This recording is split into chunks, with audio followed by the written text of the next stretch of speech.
Ponto de Vista. Apoio Grupo Mendes.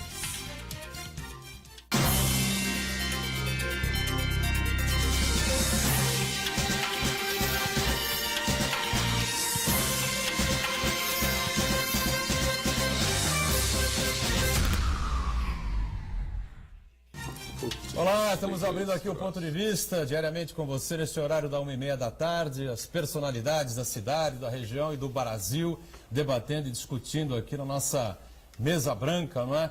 Sempre os temas importantes, o dia a dia da cidade e da região e a pauta, não é? De interesse, de assuntos de interesse nacional também, que são muitos, não é? E que vão se transformando em novelas diariamente, como as reformas que estão aí, a Lava Jato que cresce e deixa todo mundo apreensivo e o país tem dificuldades de continuar caminhando, né? Reprise do Ponto de Vista, diariamente às 7h30 da noite, enquanto a TV Santa Cecília transmite aí a sequência dos Jogos da Unisanto, encerramento na próxima sexta-feira, depois de amanhã, portanto, segunda-feira, então, voltamos com a reprise do Ponto de Vista no horário habitual, às 20 horas, 8 da noite, não é?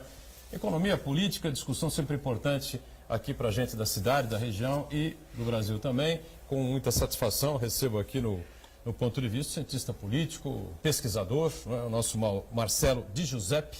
E pela primeira vez está com a gente aqui, né, Marcelo? Prazer tê-lo a bordo, tudo bem? Tudo bem, Edgar, muito obrigado pelo convite. Obrigado a você pela participação. O professor Adalto Correia, já habitué aqui nosso, né, do nosso time de comentaristas, mais uma vez está com a gente para colaborar e participar aqui com o programa. Tudo bem, né, Adalto? Boa tarde a todos, tudo bem? E um prazer estar aqui ao lado do meu amigo Marcelo, e Pascoal também, mas Marcelo, a gente já faz uma dobradinha na rádio, agora na TV. Muito Sempre um prazer bem. estar com ele. Professor e economista também, né? Aliás, professor do Adalto, de muitas figuras importantes aí na área. O professor José Pascoal Vaz está com a gente mais nesta edição. Prazer receber o Pascoal. Eu que agradeço o convite, o prazer é meu estar aqui com o Marcelo, com o Adalto, com você, com o Marco. Acho que a gente vai ter um programa bom aí para poder esclarecer muita coisa e debater com serenidade um momento tão grave que eu acho que o Brasil vive, né? Sem dúvida nenhuma. Marco Santana lá na ponta, acompanhando sempre as transmissões aqui do programa pelas redes sociais e a sua participação também, né? Tá tudo bem, Santana? Dormiu bem essa noite? Passou bem? Sem intercorrências, né? Não, tudo tranquilo, né? Boa tarde a todos. Boa tarde especial que nos acompanham ao vivo. Convido você a participar do programa, mandando sua pergunta, crítica, sugestão, pelo Facebook, Ponto de Vista com Edgar Boturão, ou e-mail, contato@pontodevista.tv.br. Para você que nos acompanha a reprise, uma boa noite. Estivemos ontem, não é, no Parque Balneário Hotel, no evento promovido, pilotado pelo Gugu Barbosa, o queijo e vinho, né? Como é que chama? Causa Wine. Causa Wine. A Causa Wine, a renda revertida para a causa, não é? A causa pode ser chamada de organização não governamental. Isso, é uma entidade. Uma entidade, né? Uma entidade, né? Que reserva aí os seus fundos para contribuir e ajudar jovens, crianças principalmente, né? Que têm o HIV positivo, né? Então ontem foi uma festa, uma reunião muito bacana, né? 300 marcas de vinho diferentes, tipos de queijo, enfim, né? Mas a gente vai bebendo assim de pouquinho, né? Fiquei 1h30 lá e foi embora, né? Tem gente que ficou lá 3h30, 4 horas, né? E sei lá em que estado chegou em casa, mas parece que foi tudo bem, né? Chegou aqui tranquilo e tal, abriu o programa, não se confundiu, não trocou a letra, tá tudo certo, Afinal, né? era uma degustação. Era uma né? degustação, né? Não era... Muito bem. Mais de 700 pessoas, realmente um evento muito legal, não é? E parabéns ao Gugu, parabéns a toda a organização. E depois, mais à frente, acho que em agosto, né, se não estou enganado, tem aquele grande jantar da causa também, com toda a renda revertida para jovens, crianças, adolescentes, enfim, que são portadores do HIV. Eu vou só vou levantar um tema aqui que é importante para a cidade, para a região metropolitana, embora alguns vão torcer o nariz aqui, né? Porque não tem a dádiva de admirarem e torcerem pelo Alvinegro da Vila, mas se você entrar na internet hoje, o jornal Marca, de Madrid, da Espanha, né? Coloca aqui uma matéria de capa, coloca o Cristiano Ronaldo aqui comemorando um gol e uma tentativa, em vão, lógico, né? De fazer uma comparação ao rei, né? ao rei Pelé, né? O rei com a camisa gloriosa do peixe, né? E diz aqui, essa matéria enorme, depois em notinhas também do jornal Marca, que o Real Madrid tem um recorde de vitórias consecutivas na Europa, mas que agora ele vai tentar, né, o recorde mundial, e para isso ele vai tentar bater o recorde de quem? Claro, do Santos, né, historicamente. Eu lamento profundamente que Palmeiras, Corinthians e São Paulo não estejam citados aqui nesta comparação madrilenha, viu, Pascoal? Você que teve o prazer Eu também de assistir lamento. aquela máquina, Eu também lamento. aquela máquina de gols, né? Tem, Lá pelo mundo, tá conheci certo? o Pelé começando a carreira dele. Você é um privilegiado. Turão, Você é um privilegiado. esse recorde do Santos é bem recente, é isso não? A história está recente, aí né? para isso, né? Afinal de contas, recente, né? né? Mas mal aproveitada pela cidade. Embora não é, o Museu do Santos lá seja muito bem frequentado, tenha muita visitação, enfim, o Museu Pelé não tem a mesma visitação, enfim, e a gente tinha que unir as duas pontas, né? O Museu Pelé com a Vila Belmiro e com o Museu do Santos, enfim, e geraria, eu tenho essa impressão, né? Muito mais visitação, muito mais movimento, enriqueceria muito mais o turismo aqui da cidade, tá certo? É porque alguns imbecis aí da mídia paulista andaram fazendo uma série de críticas ao Santos, enfim, e tal, né? Que o Santos é um cretino que chamou o Santos de time médio, enfim. Time médio que tem 3 Libertadores, estou para ver no mundo, tá certo? 8, 9 títulos nacionais, enfim. Bom, vamos avançar aqui e aproveitar aqui o Marcelo de Giuseppe, né? E aí, Giuseppe, onde vamos parar aí nessa crise toda que estamos caminhando aí?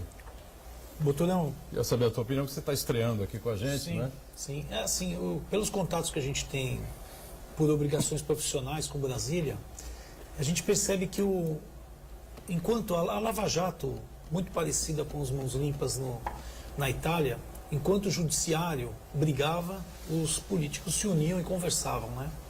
O que a gente percebe pelo ato presidencial que foi assinado no dia 3 pelo Rodrigo Maia, ato presidencial da Câmara do Congresso Nacional, da Câmara Assinado Federal. pelo presidente da Câmara, que é o Isso. Rodrigo Maia, né? E depois, no dia 4, também protocolado pelo deputado Fábio Ramalho, aonde tem-se a ideia de fazer aí criou-se uma comissão para discussão, início de uma discussão para unificação das eleições, né? Então, a eleição que a gente tem a cada 2 anos, presidente, senador, deputados, a gente uniria com o prefeito e vereador.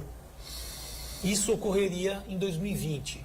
O que a gente percebe, o pano de fundo, primeiro o que a imprensa, o que eu sinto que a imprensa vai comprar. Primeiro a ideia do final da reeleição, que soa muito bem para quando a gente faz pesquisa, a gente percebe que as pessoas já acreditam que eu não posso opinar com relação a que as pessoas, eu tenho minha opinião pessoal, né? Mas as pessoas entendem que a reeleição tem que terminar. Sendo assim, vão comprar essa ideia. E a outra situação vai se falar certamente sobre o custo das eleições, que custa muito caro e tendo a eleição a cada 5 anos, porque a ideia é passar a eleição para 5 anos, o mandato para 5 anos, que isso também traria uma redução.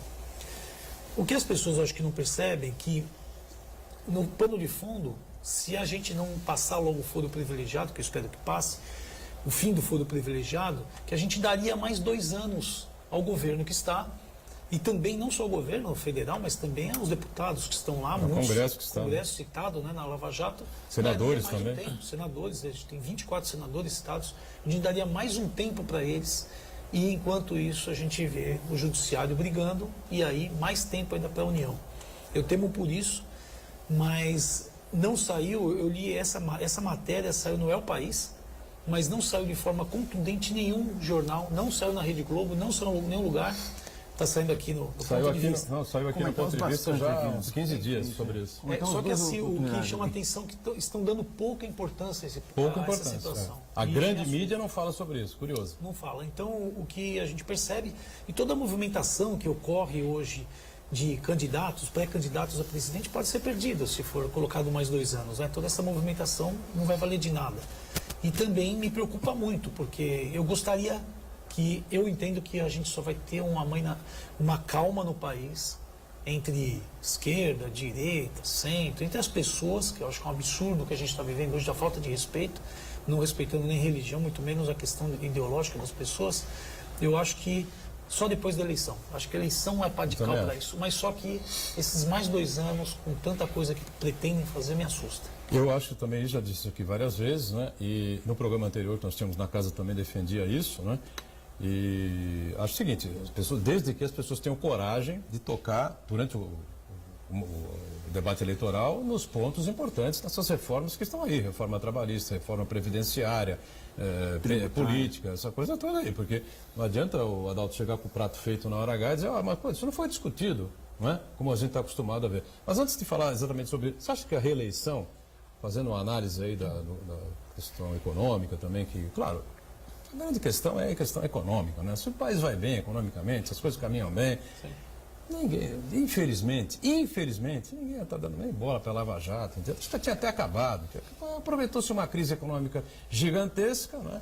Criada aí pela tragédia que foi o governo da presidente Dilma, sei que o Pascoal não concorda, depois ele vai explicar a posição dele também. Mas você acha que a reeleição é o grave de tudo isso, é o drama de tudo isso, inclusive na questão econômica, Adalto?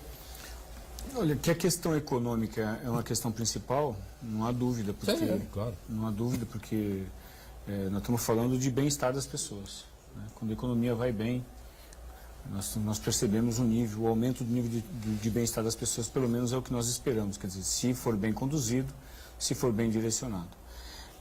Agora, quando fala dessa questão da unificação, né? Eu não vejo isso como um assunto central de uma reforma política. Isso, para mim, é um assunto periférico. Sim. Ele não é um assunto... Eu temo que esse seja a nossa reforma política. Né? Óbvio, para unificar, ou alguém perde 2, ou alguém ganha 2. Né? Claro. Isso não tem outra forma. Mas a minha preocupação não é essa. Não sei como modelo de transição. A minha preocupação é que isso tome a pauta do que se demanda, que é uma grande reforma política, que eu não entendo que seja isso. Isso, para mim, é periférico. Eu faria uma... Nessa linha, então, vamos unir tudo. Então, você faz uma eleição ou com um mandato de 6 anos, né? Único. Este eleito em 2018 terá um mandato único de 6 anos, para igualar tudo, né? Ou você faz uma eleição agora por 2 anos, que eu acho que seria ruim, né? Desculpe, acho que eu não respondi a respeito da reeleição. Da reeleição? Você disse que é periférica, né? Eu estava falando da questão da unificação. Da unificação. E não da reeleição. O meio político, né, ele está tão contaminado e tão desgastado que a reeleição acaba se tornando um grande problema. Não deveria ser. Não deveria ser. Até porque... Nós sabemos que para a maturação de algumas políticas é necessário algum prazo. Isso seria fundamental. Se o modelo fosse bom e as pessoas não estivessem sendo corrompidas pelo modelo. Eu entendo que o modelo... As pessoas não são boas e o modelo ainda corrompe as pessoas, né? Marcelo fala muito essa questão. Porque o brasileiro, ou porque os políticos... Né? Os políticos são brasileiros, nós somos brasileiros. Isso reflete muito, um pouco da sociedade, né? Ou muito da sociedade. E como há muito tempo atrás saiu uma pesquisa... que me deixou muito triste quando perguntaram se você estivesse lá, você adotaria das mesmas práticas e se beneficiaria? A pergunta era alguma coisa próxima disso? Do mensalão, não foi? Isso. Foi. E aí a resposta em grande volume foi que sim, eu me aproveitaria disso. Então, isso é a sociedade. Então, nós reclamamos daquilo que, se estivesse lá, faríamos. As pessoas não têm coragem de assumir isso, né? Isso é muito ruim. De novo, o modelo espelha a sociedade. O Congresso espelha a sociedade. E o modelo está favorecendo isso. Como você vota? Por isso que eu estou a favor da punição grave. Hoje eu uso o cinto de segurança, há muito tempo a gente usa cinto de segurança, porque foi uma lei que deu certo. A gente entra no carro, coloca o cinto de segurança, não sabe nem mais por que faz isso. Era medo de ser multado. Era medo de ser multado. Aculturou. E o que aculturou? Foi a pena, a multa. Porque funcionou. Lei que pega, lei que funciona, lei que pune. Como nós temos um modelo que não funciona, aí gera isso. José Pascoal Vaz, né? Envolvendo também, claro, questão econômica, essa situação toda que está aí. Reeleição é o X da questão para tudo isso?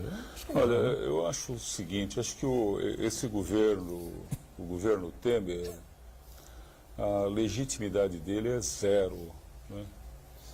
Ele começou muito mal, ele começou com um golpe, para mim ficou muito caracterizado que foi golpe, né?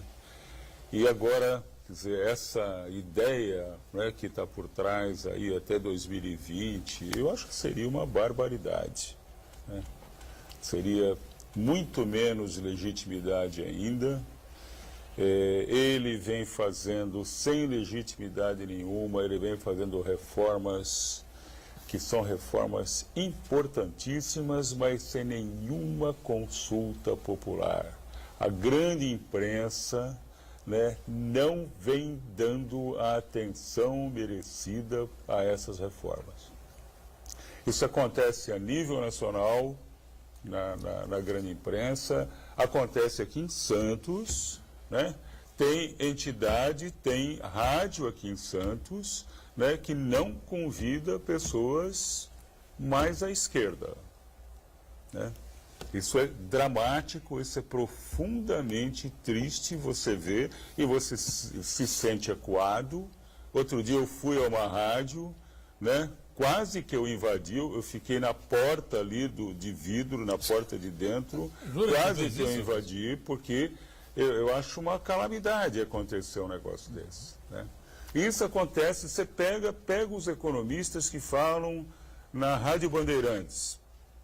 Não tem um economista mais à esquerda.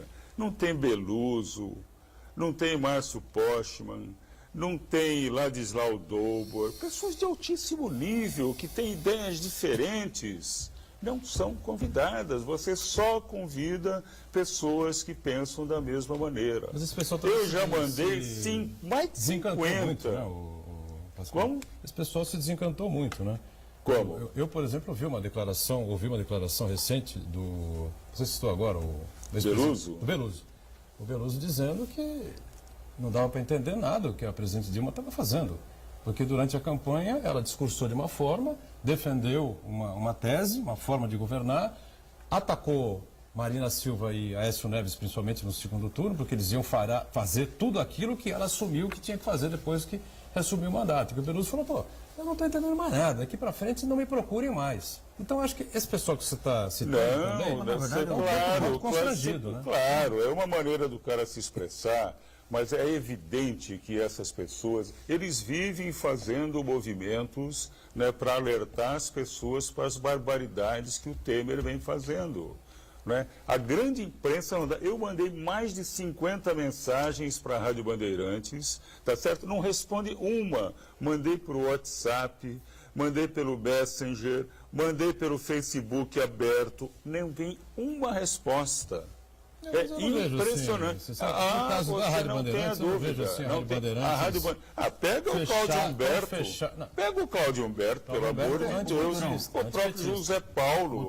Se você então, em Chico e em Francisco, né? Tem outras emissoras bem piores. Se você analisar as emissoras de televisão... Canais abertos. Os canais abertos. E fechados também. Rádios, os jornais de maior circulação, você vê que esse debate, o confronto de ideias, de ponto e contraponto, isso não se verifica. Não existe. Apresenta-se apenas as reformas como se fosse uma espécie de mantra, como se fosse a salvação total da lavoura, mas não explica exatamente no que se refere a essas propostas. Isso eu concordo. E elas são apresentadas a toque de caixa. É verdade. Falamos aqui várias Toque vezes. de caixa, com Congresso trabalhista. sem legitimidade também, que se vende a toda hora. Desculpe te interromper, mas é duro a gente falar isso, né? Por exemplo, a reforma trabalhista, ela foi aprovada a toque de caixa e depois descobriu-se que foi aprovada a proposta que veio dos segmentos patronais, da Fiesp, da Febraban e assim por diante. Se fosse a proposta da CUT, pronta e acabada, se fosse aprovada a toque de caixa,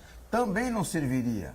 Também não serviria, porque é preciso haver o debate, é preciso haver o equilíbrio. E a partir daí, a partir do consenso, sim que chegar nessas reformas que vão mudar não apenas o próximo governo, mas gerações de brasileiros. O Michel Temer, presidente da República, deu uma declaração, no mínimo polêmica, né, recentemente, né?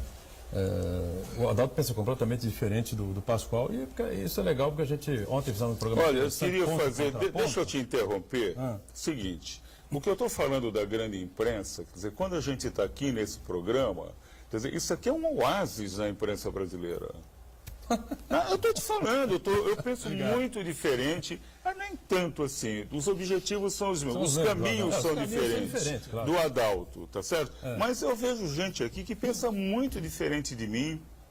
E aí vocês vêm e me convidam. Claro, quer dizer, eu acho importante, isso a gente ouvir os dois lados. ótimo, tá certo o que acontece. Mas não acontece na imprensa brasileira. A gente sabe disso. Isso eu acho lamentável. Já Jovem isso aqui. Pan, CBN, a CBN de Santos, até que eles tinham um tratamento diferenciado. Né? Não sei por que acabou o programa. Né? Tem aí umas ilações a respeito. Né?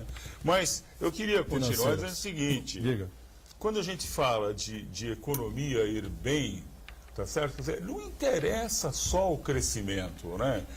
A discussão que a gente vê é nenhuma sobre o combate à desigualdade. Você não vê nada nesse Congresso que fala do pior problema que nós temos no Brasil. É o maior problema que a gente tem no Brasil, é a desigualdade. É agora dela que vem a geração de emprego e pobreza. renda também. E não, você não vê nada, absolutamente nada. Você não vê nada de discussão na grande imprensa. Grande parte, a imensa maioria dos artigos que são publicados não falam em desigualdade. Né? E aí você fala, vamos discutir um fórum para discutir o futuro do Brasil. E não fala nada de combate à desigualdade. Quer dizer, que esperança nós podemos ter? Eu entendo também, você tem razão nesse aspecto, é uma falha grosseira que a grande mídia comete aí, a gente já citou isso aqui, já avaliou isso aqui. Agora, o Temer recentemente deu uma entrevista, deu uma declaração que eu achei assim, estranha, né? No mínimo, né? A partir do momento que haja a reforma trabalhista, imediatamente os empregos voltarão. Você acha possível isso, Adalto? Falou semana passada. Eu queria só voltar na questão do... Eu entendo que o maior programa de combate à desigualdade social se vem através do emprego.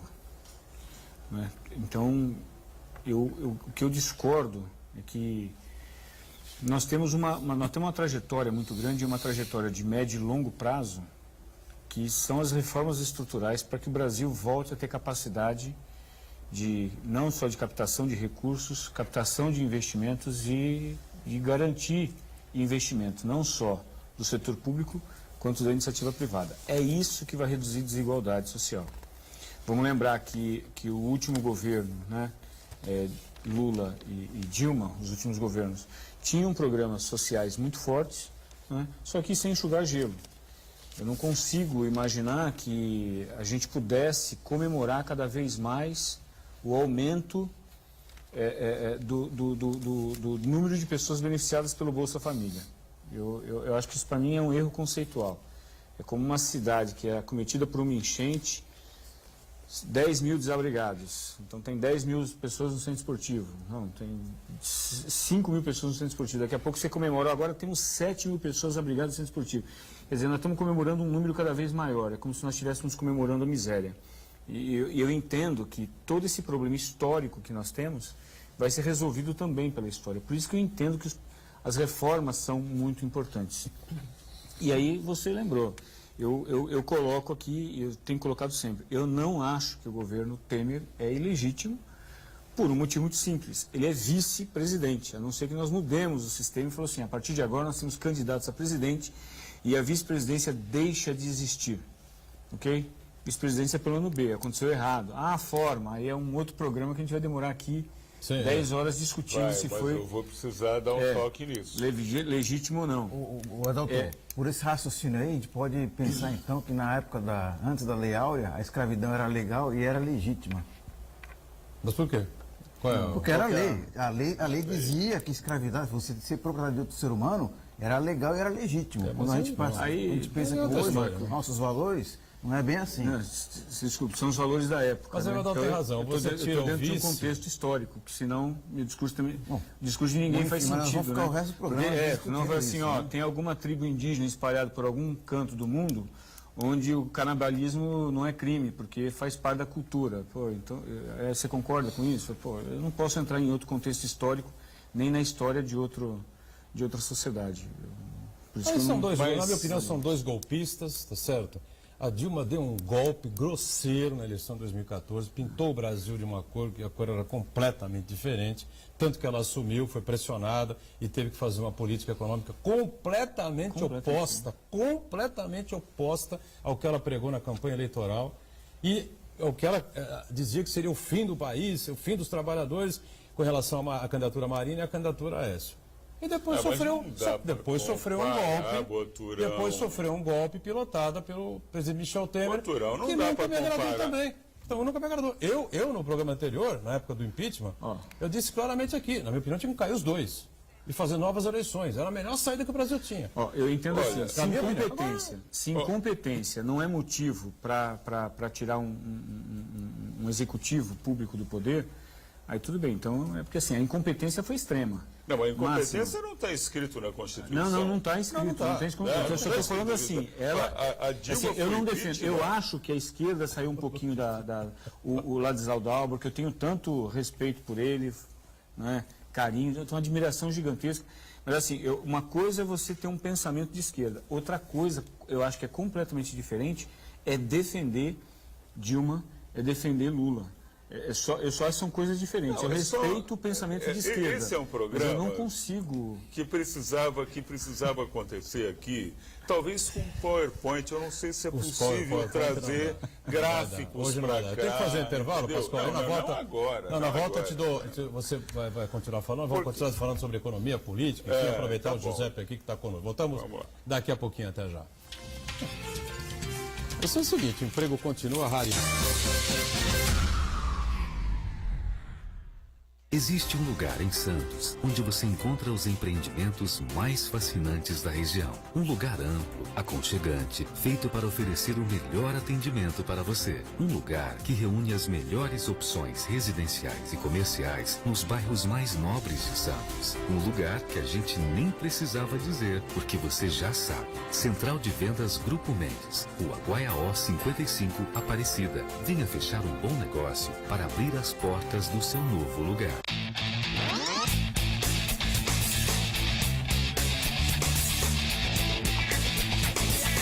Apoio Caixa e Ortobon Colchões. Aproveite o grande feirão da Ortobon no Litoral Plaza Shopping no mês de maio.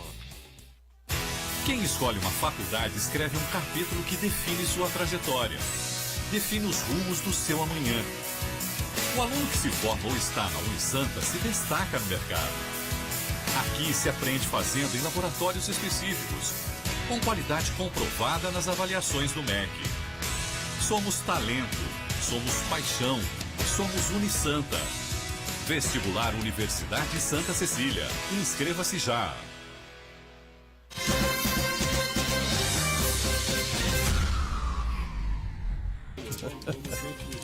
Estamos voltando aqui na sequência, intervalo quente aqui sempre no Ponto de Vista. Hoje com prazer recebendo o Marcelo Giuseppe, cientista político, Adalto, sempre conosco, o Pascoal Vaz também, né? E o nosso Marco Santana, atento às participações e às nossas transmissões pelas redes sociais. Bom, acontece o seguinte, o impeachment passou, a Dilma caiu, o PT, o Lula, o PMDB, o PP, o PR, o PSDB, está todo mundo aí respondendo na Operação Lava Jato. É uma vergonha nacional, tudo isso que foi feito, tudo isso que aconteceu de cabo a rabo, de norte a sul, de leste a oeste. Lamentavelmente, o primeiro, claro, na linha de tiro aí é o Partido dos Trabalhadores e, claro, a figura mais visada, não podia ser diferente, é o ex-presidente Lula, né?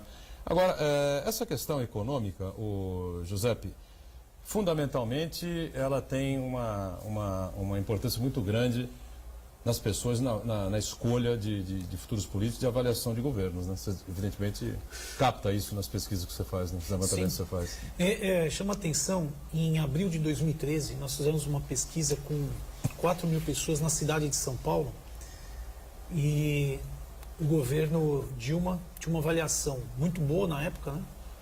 Mas nós percebemos que existia já um problema, as pessoas se colocavam assim, a resposta que tá bom, tá tudo bem, porque naquele momento eu tinha dinheiro no bolso, mas tinham várias reclamações que você percebia quando você comparava com os anos anteriores, estava numa situação muito pior, E quando a gente fazia uma projeção de futuro, também existia muita desconfiança com relação ao governo Dilma.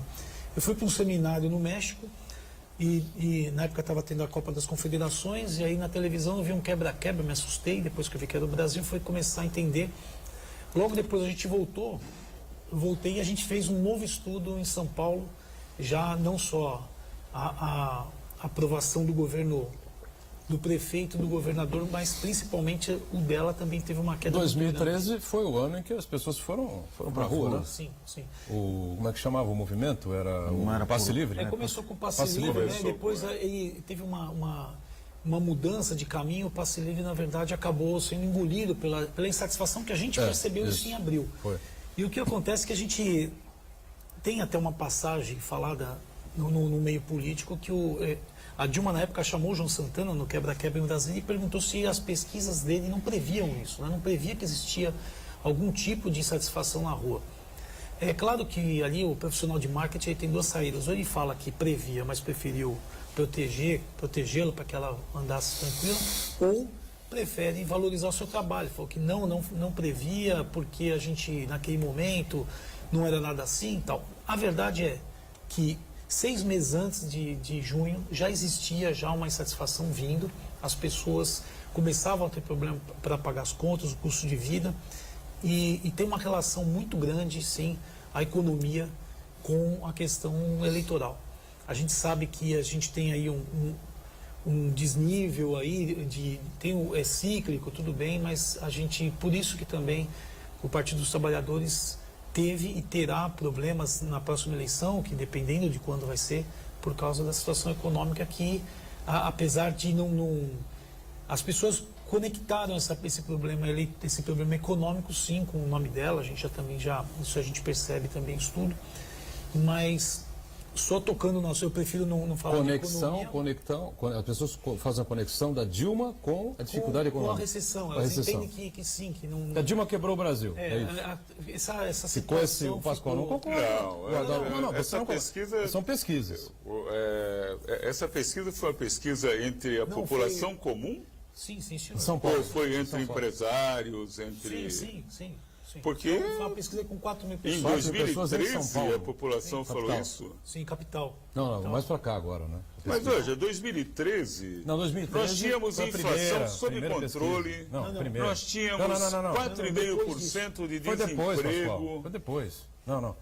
A primeira pesquisa, a avaliação da Dilma era boa, em 2013. Boa, mas se percebia que existia havia uma certa insatisfação. Com o custo de vida, não vou duvidar da sua pesquisa, é evidente. Agora, estranho, mas não vou duvidar da sua... Agora, há pouco tempo, retomando a pesquisa com o mesmo perfil, percebe-se que colou a situação da recessão brasileira na imagem da presidente. Agora, tanto o empresário como também as pessoas da cidade de Tiradentes, de Ermelino, Matarazzo, as pessoas entendem que hoje passam por problemas por causa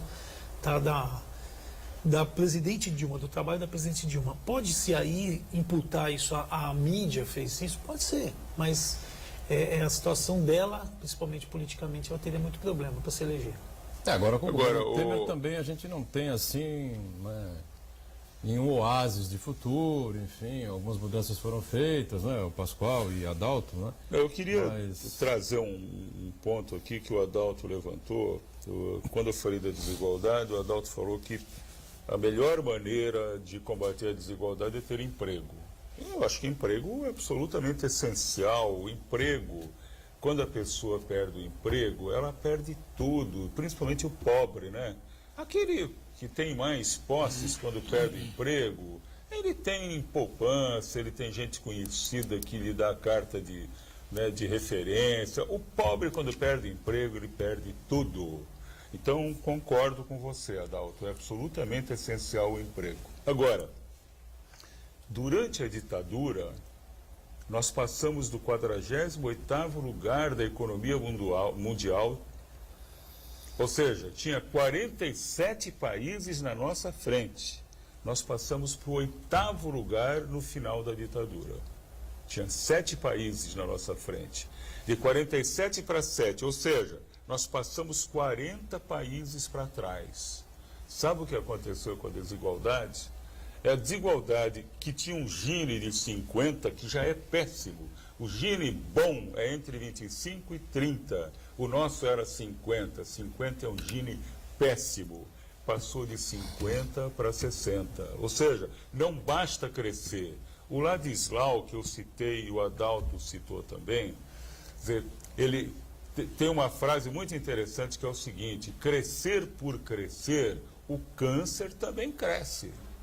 Eu posso abusar Ou do seja, professor? não basta crescer, é preciso crescer com distribuição. E todas as medidas do governo Temer são no sentido de apenas crescer e, pior, crescer com concentração.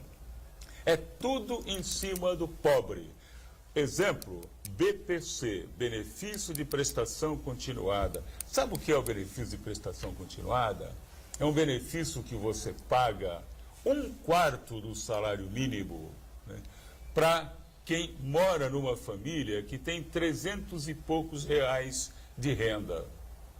E a pessoa recebe isso quando atinge 65 anos de idade. Sabe o que o Temer achou? Que ele ia resolver o problema da Previdência aumentando de 65 para 70. Quer dizer, velhos no fim da vida, pobres, aumentar de 65 para 70. Depois veio uma reação danada, veio a greve geral, ele diminuiu para 68. Quer dizer, esse é o espírito Temer, o espírito Meirelles, o espírito Jucá, né, que o Jucá é a comprovação do golpe.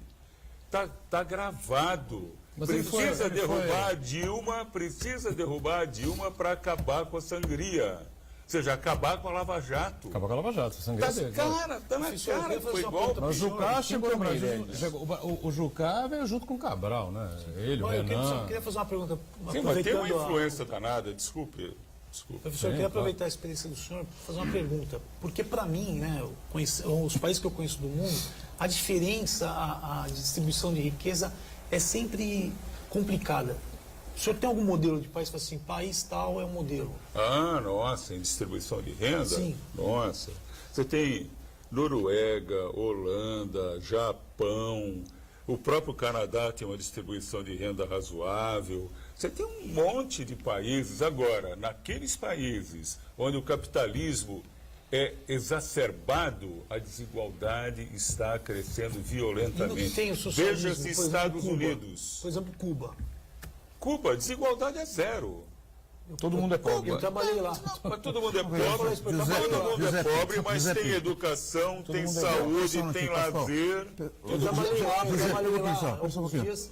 Posso falar para o Você senhor? trabalhou em Cuba? Sim, não é bem como o senhor pensa. O que você foi fazer em Cuba? Eu fui Não, fazer eu eu também fui trabalhar vivi, eu também morei lá. ministro Morei da não. Saúde. Foi o quê? Visitei Cuba. Eu fui Só trabalhar com ouvir, o entendeu? Ministério Claro, da claro. Saúde. Quando o professor fala Ah, você foi trabalhar no Ministério da Saúde Sim, de Ministério Cuba? da Saúde de Cuba, pela OPAS. Eu fui trabalhar. E eu fiquei muito assustado porque eu conheci o pessoal do Ministério, o pessoal que anda com chapa verde, o pessoal que. Porque lá a diferenciação já começa até pela chapa do carro. Cada chapa significa quem é e você percebe pela quantidade de carros. E é triste o que a gente vê lá. É triste o que as pessoas passam. José no país. Pedro, É um padrão de vida. Veja só, eu acho que esse uma classe média para Não, e quando a gente fala pobre, de né? Noruega, Não, de veja Canadá, só, José são países Pedro, capitalistas. mas esse tipo de argumento aí, eu sei onde você quer chegar, que é um argumento meio maroto, que a gente muitas vezes vê isso aí, que fala assim, o socialismo onde foi implantado não deu certo, o capitalismo que dá certo. Aí, um exemplo de capitalismo, Estados Unidos, Alemanha. Agora, por que você não vai falar de exemplo de capitalismo? Por exemplo, o Haiti, capitalista, Zimbábue, capitalista, Timor-Leste, capitalistas, são países do terceiro mundo que são capitalistas. Por que você na hora vai comparar Cuba? Por que você não compara Cuba com outros países menores, na mesma situação social e econômica? Posso falar do Haiti. O Haiti não é capitalista. Não, claro que é. É desonesto. É desonesto você comparar Estados Unidos com Cuba, com um país menor. E você não compara, por exemplo, Cuba com a República Dominicana, que também é capitalista, ou países na África, subsaarianos, na Ásia. Você tem que comparar países que com a mesma ordem de grandeza. É um argumento maroto, você me desculpe. Não é. Porque, na verdade, assim, eu faço essa pergunta porque eu convivi e vivi em países socialistas e capitalistas. Quando você fala o Haiti, República Dominicana, não são capitalistas. O que são, então? São países governados por ditadores, por estatistas. É diferente. Quando eu falo de capitalismo, tem que ficar muito bem claro, até falo isso, eu cito o Bolsonaro, que eu conheço muito bem, porque eu trabalhei, fiz pesquisa para eles, para a família deles. Quando você fala de direita, existe uma diferença muito grande. Uma diferença muito grande. Quando ele fala, a direita dele é um Estado enorme. Quando a gente fala da ditadura que criou o Petrobras, são conceitos. Por isso que eu sento numa mesa e respeito a opinião. Porque assim, o que vai contra toda a minha concepção são países enormes, estados enormes, onde a gente não tem dinheiro para sustentar isso. Entendeu? Então é isso que me preocupa. Eu acho que o Brasil, na verdade, deve ter uma mudança sim. A gente não pode ter 150 estatais. Eu acho que tem que reduzir. As pessoas vão viver bem a partir do momento que a gente tiver um estado menor. Só que do jeito que as pessoas querem viver no Brasil, o senhor que talvez goste de pesquisa, o Pascoal, a gente fez uma pergunta. Gosto muito. A gente fez uma pergunta assim. Você aprova a Petrobras, no meio da crise da Petrobras, você aprova a Petrobras ter algum tipo de interferência política? Ninguém quer. Acima de 80%. Não quero que o político faça. Eu não entendi, desculpe. Na pesquisa que ele fez, a diretoria da Petrobras. Não, que tem alguma interferência política na gestão dela. Na gestão. As pessoas não querem. O brasileiro não quer. Quando você pergunta, você quer que Mas privatize? é o praxe, não né? quero. É o comum. Não quero que privatize. Então não tem meio termo nisso. Infelizmente não tem meio termo. Ou a gente privatiza, ou a gente deixa que tenha nomeação, infelizmente. Porque assim, e é por isso mesmo que eu entendo que tem que ter uma mudança de concepção. A gente não pode ser um país mais inchado. Quando eu falo de alguma reforma trabalhista, aí eu falo sobre o fundo de garantia. Eu queria para o meu funcionário dar os 8% na mão dele, para ele fazer o que ele quiser. Não para o governo, para o Eduardo Cunha receber 500 mil por mês de mesada do fundo de investimento do fundo de garantia. Só isso. Eu acho que o Estado tem que reduzir. Agora, que a gente pode ter um olhar mais social, pode, mas não o governo. Agora, Giuseppe, é importante a gente entender que um país com a desigualdade do nosso, porque o que é justiça social? Vamos agora... justiça social você tem um país você de uma ter... grande classe média, classe média alta, classe média média, classe média baixa. Sem pobreza, miséria. De justiça social. Seria maravilhoso. Justiça social é quando você caminha, e o Adalto vai concordar comigo nisso. É quando você caminha no sentido de ter um perfil de produção parecido com o perfil das necessidades. Entendeu? Aí você tem a justiça social. Aí você tem igualdade, né? Aí a gente pode ler Amartya Sen, que é um prêmio Nobel da Economia, enfim, né? Aí você tem, né, justiça social. Quando você tem um país com a renda concentrada do jeito que o Nobel, não só a renda, mas tudo, né? O Amartya Sen chama de conjunto capacitário concentrado, que é renda, saúde, educação. Você pega tá certo? Os mais ricos, as pessoas mais abastadas, tem tudo muito mais próspera. Elas têm condições de ser prósperas por conta desse conjunto capacitário. Quer dizer, quando você fala e joga para o mercado do jeito que o Temer fez com a 241, a 241 é um assassino com o futuro do Brasil, um assassinato. A 241, para quem não lembra, fala exatamente do quê? PEC do teto dos gastos. É a PEC dos gastos. Teto dos gastos. Você vai diminuir os gastos primários de 26% do PIB para 12% em 20 anos. Ou seja, você vai tirar dinheiro de políticas públicas e vai dar a mão do mercado para o mercado decidir como fazer. Isso é o fim do mundo num país com a pobreza do nosso. Eu tenho que sair para mais um intervalo? Não podemos fazer Tenho que sair para mais um intervalo. A volta o Adalto vai responder, já que você eu preciso colocou continuar um pedacinho para aí, ele. porque o Giuseppe me provocou legal aí. Vamos fazer um intervalo, voltamos já já.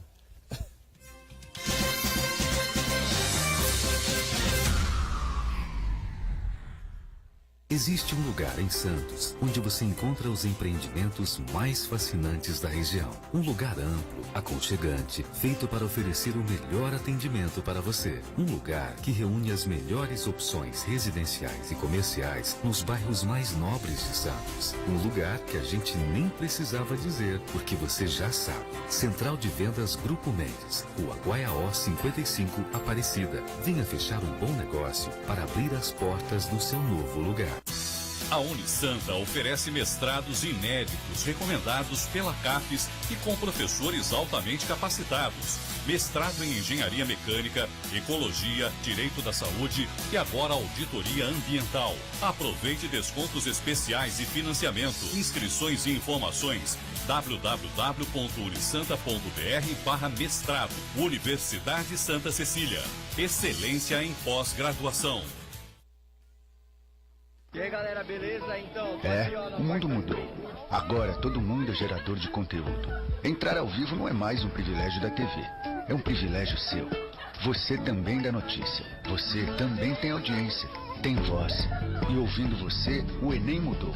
As provas serão em 2 domingos e a redação no primeiro domingo. O Enem é você quem faz. As inscrições para o Enem 2017 já estão abertas. Ministério da Educação, Governo Federal.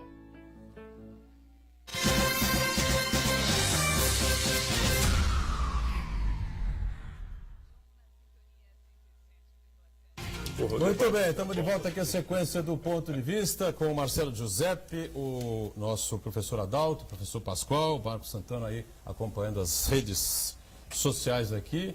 E você queria completar ainda alguma coisa, o Pascoal, para passar a bola para o Adalto? Não, eu queria completar essa questão de como é que você faz para um país, tá certo? E para ter um perfil de produção. Eu não estou dizendo para imediatamente pegar esse perfil de produção que hoje é terrível, é um perfil de produção super concentrado e passar esse perfil de produção para um perfil de produção das necessidades. Seria um caos, tá certo? Mas estou dizendo, caminhar para isso, caminhar para diminuir, caminhar para fazer com que esses perfis sejam parecidos, porque senão nós vamos cada vez mais ter mais violência.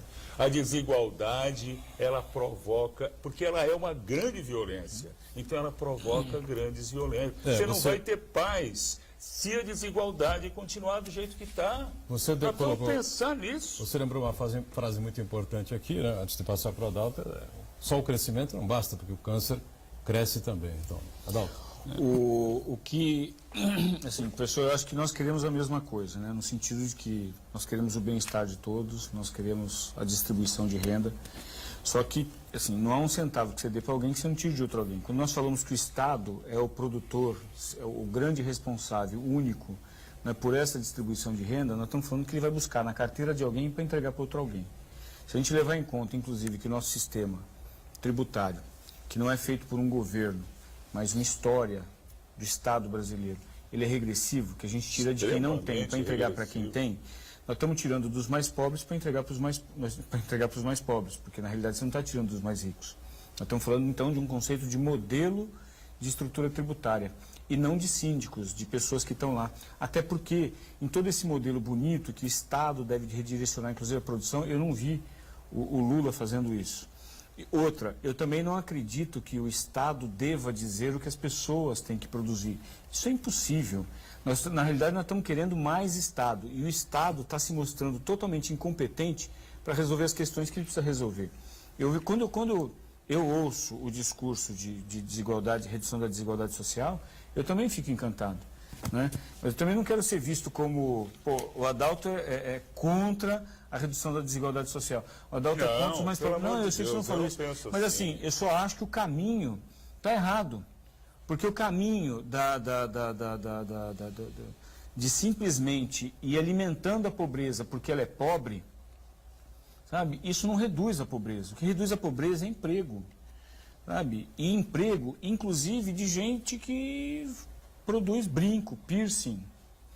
Sabe, é essencial? Não, não é essencial. Tem alguém agora, nesse momento, fazendo tatuagem em alguém numa lojinha regular, bacana. Isso é economia. Sabe? Eu não gosto de tatuagem. Não tenho nenhuma e nunca vou ter. Né? Porque eu gosto de trocar de roupa. Né? E tatuagem é roupa que você não troca nunca mais. Né? Então, assim, mas assim, eu respeito quem faz isso. Eu respeito quem faz isso. Até porque aquele cara tira o dinheiro, a cocaína também. É verdade, mas aí eu acho que o discurso não é esse. Nós estamos falando de produção, de emprego, de dignidade. Eu entendo que o Brasil esgotou a sua capacidade de gerar emprego futuro se nós não fizermos reformas. O Estado é inchado, o Estado é incompetente, o Estado se corrompeu, inclusive se corrompe. Então, quanto maior ele é, mais corrupção a gente acha. Então, nós precisamos, sim, eu concordo com a redução do tamanho do Estado. Então, a educação é fundamental, cara, então, a educação, sabe? Agora, assim, o Estado está em tudo, ele está controlando, inclusive, se tem saleiro na mesa ou não. Então, nós estamos fazendo uma festa de Estado, distribuindo o Estado para todo mundo. E aí, o que é importante, o que é básico, nós não temos. Se é importante... Eu não falei tirar. Tirar o Estado ou reduzir o Estado, Reduzir, fazer o que a PEC fez foi uma barbaridade, né? De 26 para 12 tá certo? É um desvario desse governo, né? Quer dizer, quando você faz isso, você deixa por conta do mercado. E se eu tenho dinheiro, eu não vou investir num hospital para pobre, eu vou investir em um hospital para rico. Porque, claro, senão eu vou quebrar. Claro. Né? Então, o Estado é absolutamente essencial. Também e acho. A carga tributária precisava aumentar no Brasil. Mas a área da saúde, por exemplo, Sabe é função do Estado e o Estado não cumpre, Pascoal. Mas aí é que está. Mas não é por isso que você vai para um outro lugar pior ainda. Você não pode fazer teto de gastos, a gente discutiu aqui várias oportunidades. Teto de gastos da saúde, na educação, na segurança pública. Não são 5 estrelas, são 10 estrelas. E o problema, Entendeu? Pascoal, que a grande crítica que eu faço ao PEC do teto dos gastos é que propõe corte, mas corte de quem precisa e onde pode cortar, não corta. Claro, são os privilégios. Claro, os juros, privilégios. Claro. O Poder Judiciário gasta-se 80 bilhões de reais por ano com o Poder Judiciário e é eficiente. A gente tem que avaliar isso. Tem desembargador ganhando 300 mil por mês, é uma coisa assombrosa. Mas esse tipo de assunto não vem ao debate. O Brasil tem coisas espantosas. Se o cara quer ser rico, por exemplo, na área como operador do direito, tá certo? Ele que faça aquilo, por exemplo, que 2 convidados nossos aqui fizeram, no programa de ontem, né? O Armando Matos e o Joaquim Fernandes. Eles se formaram em direito, começaram a trabalhar, escolheram uma área, direito penal, tem aí os seus clientes e os dois são muito bem sucedidos na área em que trabalham. Não sei quanto ganham por mês cada um, nem por ano e tal. Agora, não pode um cidadão servidor público. O desembargador é um servidor público, amigo. Ou não é? Sim. O juiz é um servidor público. O cara ganha 300, vamos começar com 80, 90, 100, 150, 200 pau por mês. Quer dizer, é uma esculhambação de A a Z, de norte a sul, de leste a oeste. Deixa eu entrar uma questão regional aqui, Pascoal, porque a tribuna pública hoje é uma questão preocupante para nós aqui. Nós já tivemos uma série de baques aqui, não é? Polo Industrial de Cubatão, o Porto de Santos empregando cada vez menos, enfim, um monte de comércios fechando aqui à torta e à direita, né? E o número de demissões, segundo aqui a tribuna, mais uma vez é superior ao de admissões aqui na Baixada Santista. Em abril, 8.315 profissionais perderam emprego, enquanto 7.216 foram contratados, dado do CAGED, né, que é o Cadastro Geral de Empregados e Desempregados, apontando aí setores do comércio e serviços como os que mais movimentaram os índices aqui na região. Fica aberto aqui para a gente debater um pouco e trazer a conversa aqui para a nossa cozinha. Afinal de contas, para onde temos que ir aqui em Santos, São Vicente, Cubatão, Praia Grande, Guarujá, enfim, José, você tem alguma saída aí? Não? O número de desemprego eu sempre contesto muito, porque quando a gente fez uma pesquisa quando fala com jovens, principalmente, tem muito jovem que nem procurando emprego tá. Tem pessoas acima de 60 anos, agora há pouco tempo, vendo sobre reportagem no Canadá, em Toronto, o pessoal trabalhando em loja com 65 anos, a gente tem muito idoso. Minha mãe é uma que trabalhava até pouco tempo, que tem muita saúde, com 75 anos já estava trabalhando há pouco tempo, agora saiu e para trabalhar em casa. E tem muita gente que deixou de procurar emprego, né? Então, assim, ela não consta no cadastro, mas ela está em casa aí, numa situação, se sentindo sem honra, né? Eu fico muito preocupado porque a gente tem uma dependência, os municípios da região, Santos menos, mas existe uma dependência muito grande do fundo de participação dos municípios, depende muito da questão do IPTU, que é um imposto que as pessoas acabam ficando muito inadimplentes.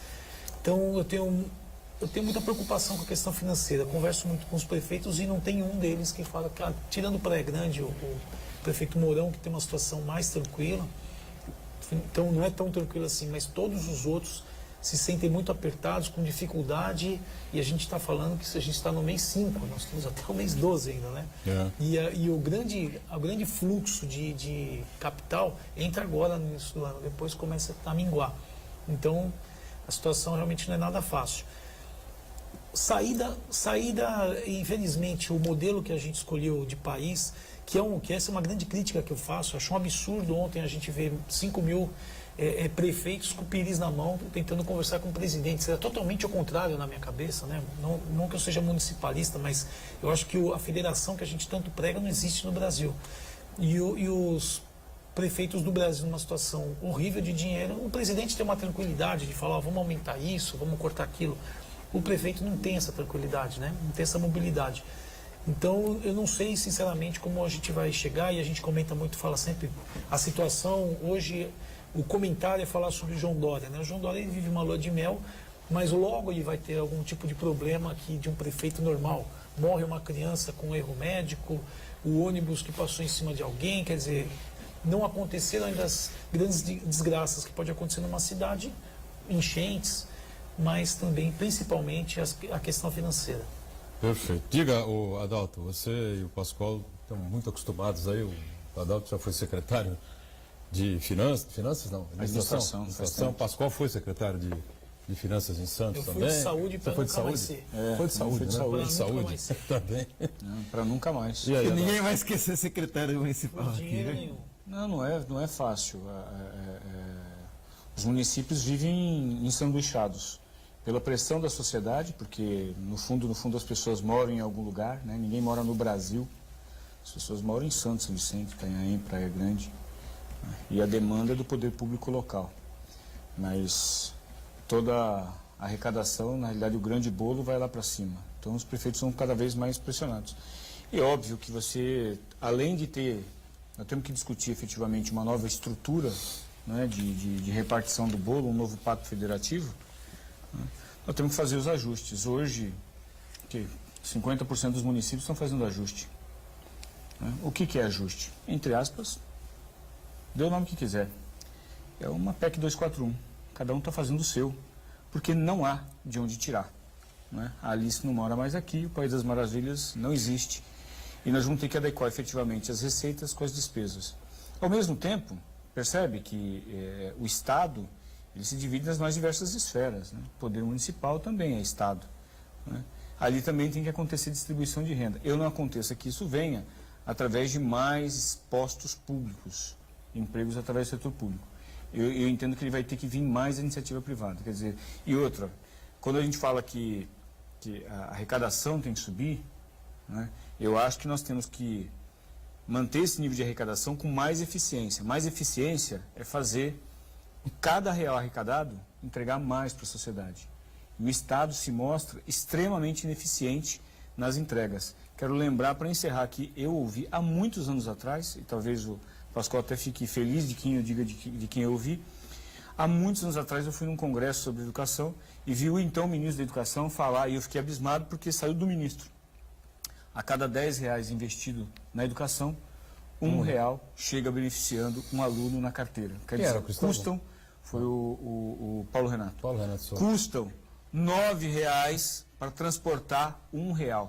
Vai ser incompetente assim lá longe. Esse Estado eu não quero. É um Estado elefante, né? Monstruoso, sem dúvida. Não, eu acho que isso melhorou muito. Com relação ao aumento de arrecadação... Com certeza. Não, melhorou, mas é ruim. Com certeza melhorou muito. Eu não tenho dúvida com relação... O Bolsa Família chega direto para a família. E o Bolsa Família não é esmola.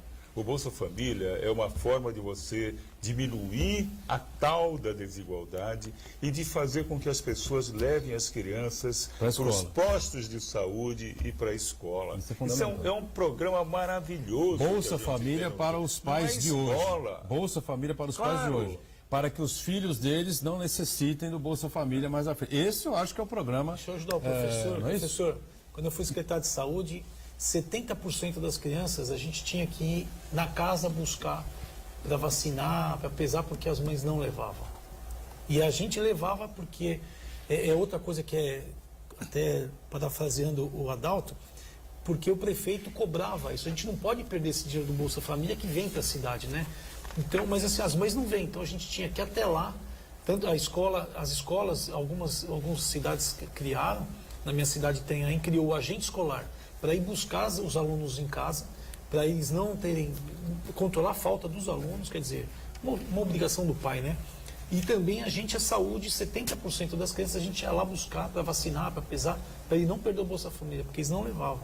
Tem um grande empresário aqui da região que é radicalmente contra o aumento de arrecadação ou a busca de aumentar a arrecadação nas prefeituras, no estado, essa coisa toda. Diz ele que quanto mais dinheiro para os municípios, menos dinheiro circulando no comércio e essa coisa toda, né? Bom, são temas aí para debates mais amplos, né? Tem uma certa razão. Nossa, no que ele a gente diz. precisa fazer A 30 SEV, programas seguidos. Comissão Especial de Vereadores, ô Adalto. Pascoal?